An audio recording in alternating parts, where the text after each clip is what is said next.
Hi, my name is Phil Price, and in this video I'm going to talk about my accessory shelf that I just built for my Shopsmith Mark V.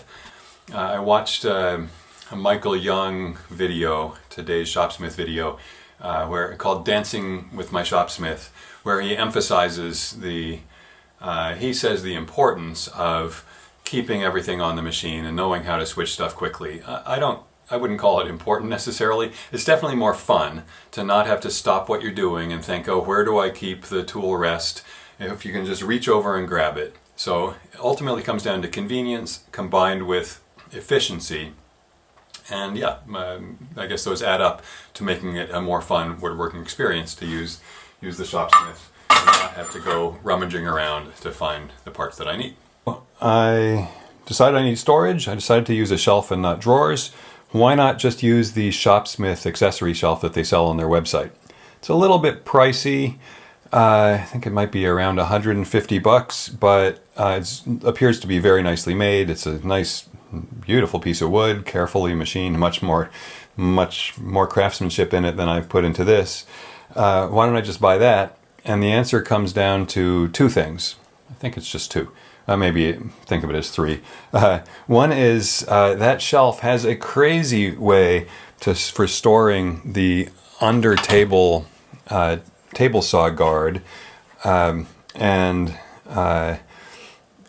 saw blades. Now I don't actually use the Shopsmith in table saw configuration. I have a standalone table saw I prefer, but I do use the sanding disc quite a bit, and so I want a place to store the sanding disc inside the guard, inside the lower blade guard, and that is not the way the Shopsmith shelf is designed. That's number one. And number two, there's stuff that I wanted to store that the Shopsmith shelf doesn't have a place for. The one example, maybe the only example that comes to mind right now, is the router guard.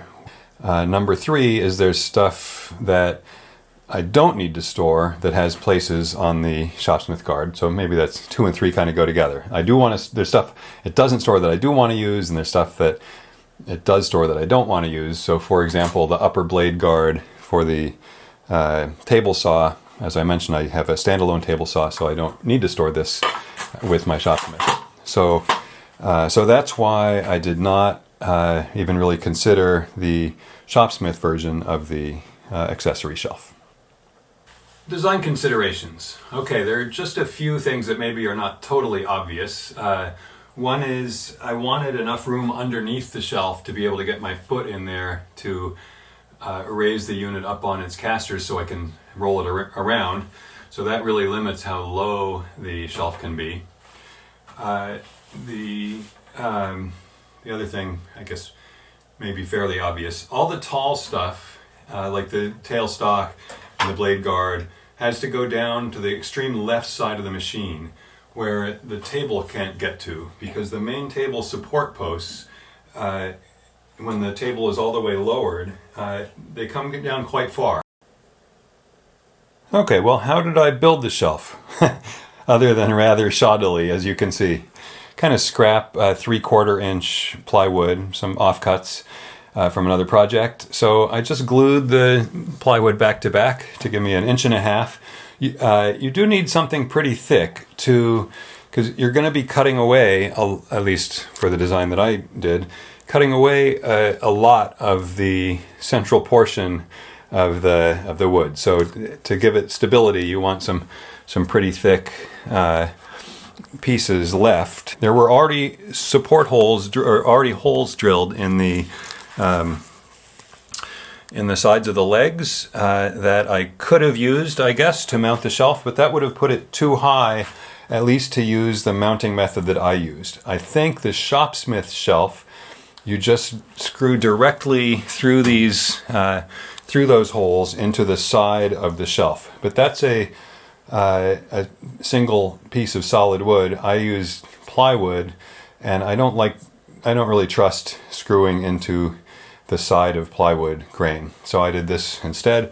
I attached wood inside and out with carriage bolts, I guess they're called, and that gives me like a platform that the shelf then sits on, as I will demonstrate.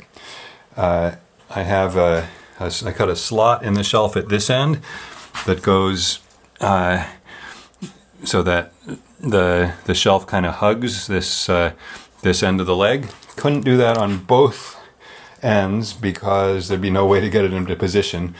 But if I do that end first, then this one just kind of drops down onto its support at this end, and I think that'll be fine. Before I move on, I'll just show what I mean by the shelf hugging the support down at this end and just resting down at this end. I don't know if you can see that, but the shelf on this side of the leg is resting on a piece of wood, and on this side it's not. Okay. Now we're going to go left to right along the shelf, showing I'll pull out each item in turn and put it back. It is non-trivial getting everything set up so that nothing interferes with anything else. So first thing at the far left is, of course, the miter gauge. This is the same place it goes in the Shopsmith shelf. It's an excellent place for it. You might think it would interfere when I'm moving around here to use the bandsaw or something, but so far that hasn't been a problem at all, so I think that's a great place for it. Next is the power coupler, or whatever these things are called. I use my bandsaw a lot. It's usually mounted on the machine, in fact, so very convenient to have this here. It's just got a little dowel, stops it from vibrating off or anything. Of course, next is the head, as the tailstock for the lathe. There's really no other good place for this. I mean, maybe it could go at a small selection of different angles, but it has to go down here somewhere at the far left of the machine to avoid interfering with the support posts of the main table when it's slid all the way left. So that, I think, is the way I've got it. Seems to work well. Next, I've got this little dowel, and that is for this little jobby, which normally powers the bandsaw, but I just saw a post on My Growth Rings, the My Growth Rings YouTube channel, where Scott points out that you can sharpen your lathe tools while you're using the lathe if you set up the sanding disc on this side, and I think that's a great idea. Never thought of it before, and so I intend to give that a try. Freehand sanding of the lathe tools, I've already experimented with it. It's not so easy, but I think I will adequately be able to, I don't know, master it is probably the wrong word. I think I'll be able to do it. So looking forward to having that ability. So I put that little post in so I have a place to store this and not get it lost. Otherwise, it's exactly the kind of thing I would lose. Then next is the lower blade guard, and I keep a sanding disc in here. I don't use my Shopsmith as a table saw. I don't like the tilting table, but I use it for sanding quite a bit, and nice having the dust collection. And I wanted, this was a key point of designing the shelf, I wanted to be able to store these together and not have to separate them and make it a two-part installation to put on the blade guard and then the sanding disc. And the Shopsmith shelf does not allow storing like this, or at least doesn't facilitate it. Here I have a spare sanding disc with a different sandpaper, and next is the push block with just the most amateurish way of holding it in place, but it does work. It doesn't really take much. I just want to know where to put it where it's not going to interfere with anything else. It sat there just fine while I used the machine several times, so it doesn't even really need to be held in place. It just kind of seems odd to have it completely unsupported, so I put this little holder around it. You don't really need that. Next is the feather guard, which sits not the most elegant storage solution, but it does work. Goes goes back there, and then this little sanding drum, but that's fine. Next is the lathe tool rest, and this is something I may need to change. I may need to find some way to move this. It does fit here. I can get it in and out without interfering with anything else or having to move anything.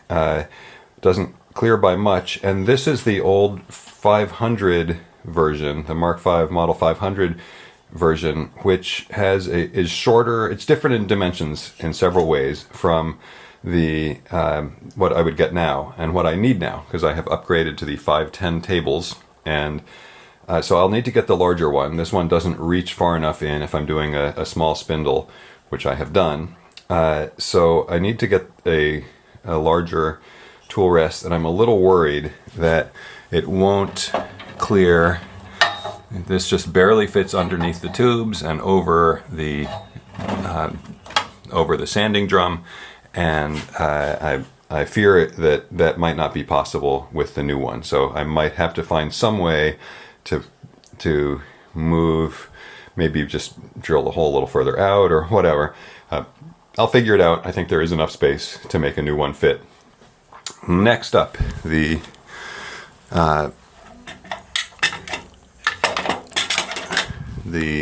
guard for the router, which is a little over elaborate. I don't think it actually needs, in fact I know it does not need both dowels that I put in for it. So there might be a potential, if I do need to move if I need to move something else to make the lathe tool rest work, I might be able to get rid of one of those dowels, shift something a little bit. Next, of course, is the fence, which just goes into a hole down here and grabs onto the end over here, and it does clamp just enough to stop it from rattling around. Then the arbor for the router, the chuck for the drill press, and the drive shaft, drive unit, whatever we call these for the lathe. And then finally, I just found a place. This block is actually screwed to the shelf, and that is for a few brad point bits sizes that I use the most. I have space on the wall for a few Forstner bits and so on, but this seemed like a good place to put these. We'll see how that works out in the long run. So that is it for what I have on the shelf right now. You're not going to be able to probably fit everything that you ever use, but getting the most common items on here, it's already been good. I've only done kind of a project and a half, and I'm already glad that I have the shelf.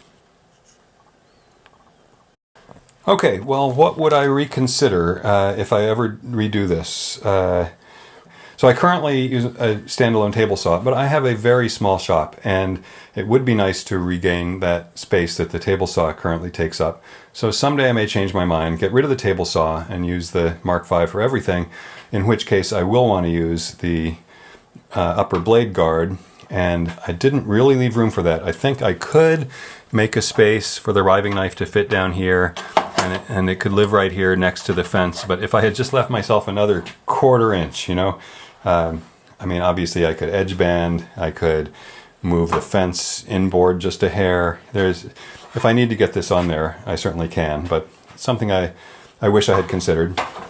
The fence straddler. I have never used the fence straddler, but just yesterday I had a task where I needed to use the fence straddler. So now I'm thinking, gee, maybe I should have found a way to get it on there.